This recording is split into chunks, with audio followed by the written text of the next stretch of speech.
എല്ലാവർക്കും എൻ്റെ പുതിയൊരു വീഡിയോയിലേക്ക് സ്വാഗതം. അങ്ങനെ നമ്മൾ ഇന്നൊരു കുഞ്ഞു വ്ളോഗുമായിട്ടാണ് വരുന്നത്. അങ്ങനെ ചക്ക എടുത്താനായിട്ട് ഞങ്ങൾ അയ്യത്തേക്ക് പോയി. അവിടെ പ്ലാവിൻ്റെ മണ്ടയിലൊക്കെ ഇഷ്ടംപോലെ ചക്ക നിൽപ്പുണ്ട് കേട്ടോ. പക്ഷെ എന്ത് ചെയ്യാനാ, ഒന്നും വിളഞ്ഞില്ല. ആദ്യമേ കായ്ച്ച ഒരു ചക്കയാണെങ്കിൽ 2 ചക്കയുണ്ടേ. അത് നമ്മുടെ പ്ലാവിൻ്റെ ചോട്ടിലാണ് കായ്ച്ചത്. തറയിൽ കിടന്നാണ് അത് വളർന്നു വരുന്നത്.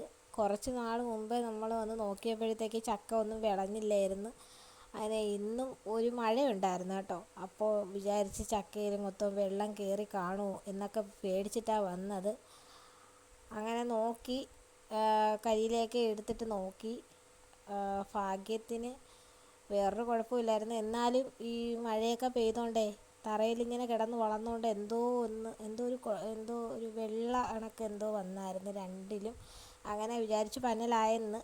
കുഴപ്പമില്ലായിരുന്നു. വെട്ടി നോക്കിയപ്പോഴത്തേക്ക് നല്ല ചക്കയായിരുന്നു. അങ്ങനെ ചക്കയൊക്കെ വെട്ടി ഞങ്ങൾ വീട്ടിലേക്ക് പോവുകയാണ്. അങ്ങനെ അധികം ദൂരമൊന്നും ഇല്ല കേട്ടോ, കുറച്ചേ ഉള്ളൂ. അങ്ങനെ കുട്ടേട്ട ഒരു ഭാഗത്തിരുന്ന് ചക്കയൊക്കെ വെട്ടിത്തരുക, മറ്റൊരു ഭാഗത്തിരുന്ന് ഞങ്ങളുടെ വീട്ടിൻ്റെ താഴെ ഒരു പശു ഉണ്ട് കേട്ടോ. അപ്പോൾ ആ പശുവിന് കൊടുക്കാനുള്ള ചക്കമടലൊക്കെ വെട്ടി ശരിയാക്കിയതിന് ശേഷം നമുക്ക് ആവശ്യമുള്ള ചക്കയും ഒക്കെ ചക്കക്കുരു എടുത്ത് കൊടുക്കുവാണ്. അങ്ങനെ അവിടെ അമ്മ അവിടെ ഇരുന്ന് അത് അരിഞ്ഞു ഇറക്കുക. ഞാനിവിടെ ഇരുന്ന് ചക്കയൊക്കെ വെട്ടി വൃത്തിയാക്കി കൊടുക്കുമ്പോൾ അരിഞ്ഞെടുക്കുമല്ലോ. അങ്ങനെ ചക്കയൊക്കെ വേവിച്ചു. ചക്ക വേവിക്കുന്ന വീഡിയോ എടുത്തില്ല. ചക്ക കുറച്ച് വെള്ളം ഒഴിച്ച് വേവിച്ചതിന് ശേഷം ആവശ്യത്തിനുള്ള തേങ്ങയും മഞ്ഞൾപ്പൊടിയും ജീരകവും വെളുത്തുള്ളിയും പച്ചമുളകും ഇട്ട് നല്ലതുപോലെ ഒന്ന് മിക്സിക്കകത്ത് ചെറുതായിട്ടൊന്ന് ചതച്ചെടുത്തതിന് ശേഷം അതിലേക്ക് ഇട്ട് ഉപ്പും ഇട്ട് ആവശ്യത്തിനുള്ള കരിവേപ്പില ഇട്ട് ഇളക്കി യോജിപ്പിച്ചെടുക്കുമ്പോൾ നമ്മുടെ ചക്ക ദാണ്ട് ഇവിടെ തയ്യാറായിട്ടുണ്ട്. അങ്ങനെ നമ്മൾ മീൻ കറി വെക്കാനുള്ള തയ്യാറെടുപ്പിലാണ്. മീനിൻ്റെ അരപ്പെല്ലാം ശരിയാക്കി തയ്യാറാക്കിയിട്ടുണ്ട്.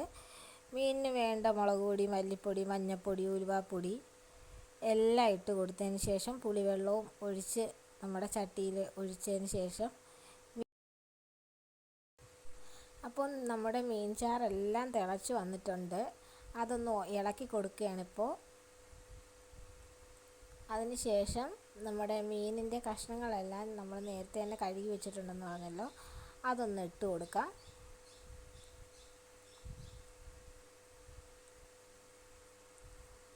ചെങ്കലവയാണ് കിട്ടിയേക്കുന്നത്. അതിൻ്റെ കൂടെ തന്നെ 2-3 വേറെന്തോ ഒരു മീനുണ്ട് കേട്ടോ, അതിന് പേരറിയാൻ വയ്യ, അതും കൂടെ കിട്ടിയിട്ടുണ്ട്. അത് രണ്ടും കൂടെ കട്ട് ചെയ്തിട്ടാണ് ഇട്ട് കൊടുക്കുന്നത്. അങ്ങനെ നമ്മൾ അടച്ചു വെച്ചു വേവിച്ച്. അപ്പോൾ ഒന്ന് തുറന്ന് നോക്കാം. അപ്പോൾ മീൻകറി നല്ലതുപോലെ തിള വന്നിട്ടുണ്ട്. നല്ലതുപോലെ ഇനി ഒന്ന് വറ്റി വരണ്ട് വന്നിട്ടുണ്ട്. നമുക്ക് ചാറ് വേണമല്ലോ, ചക്ക ഉണ്ടല്ലോ. അങ്ങനെ അടുത്തത് വിഴുക്ക് വരട്ടാനുള്ള ശ്രമത്തിലാണ്. അതിനുവേണ്ടി ചക്കക്കുരു, പിന്നെ കുറച്ച് സവാള, ഉണ്ടമുളകാണ് ഇട്ടേക്കുന്നത് കേട്ടോ. അതും ആവശ്യത്തിന് ഉപ്പും ഒക്കെ ഇട്ട് നല്ലതുപോലെ മെഴുക്ക് വരട്ടി തയ്യാറാക്കുകയാണ്. ആവശ്യത്തിന് നമ്മൾ ഉപ്പൊക്കെ ഇട്ടു. അങ്ങനെ മെഴുക്ക് വരട്ടി തയ്യാറായിട്ടുണ്ട്. പിന്നെ നമ്മളെ ചക്ക കണ്ടോ, നമ്മൾ ഇന്നലെ ചിക്കൻ കറി വെച്ചിട്ടുണ്ടായിരുന്നു. ആ ചിക്കൻ കറി ഒന്ന് ചൂടാക്കി വെച്ചിട്ടുണ്ട്. അതേപോലെ ഞാനിന്ന് ചിക്കൻ കറി എടുത്തില്ല. ചോറും കുറച്ച് ചക്കയും മീൻകറിയും പിന്നെ വിഴുക്കും മാത്രമേ എടുത്തോളൂ. അപ്പോൾ എൻ്റെ ഇന്നത്തെ വീഡിയോ ഇത്രയേ ഉള്ളൂ. എല്ലാവർക്കും ഇഷ്ടമായെങ്കിൽ ലൈക്ക് ചെയ്യാനും ഷെയർ ചെയ്യാനും സബ്സ്ക്രൈബ് ചെയ്യാനും മറക്കല്ലേ. അടുത്തൊരു വീഡിയോ ആയിട്ട് വീണ്ടും വരുന്നതായിരിക്കും. Thank you.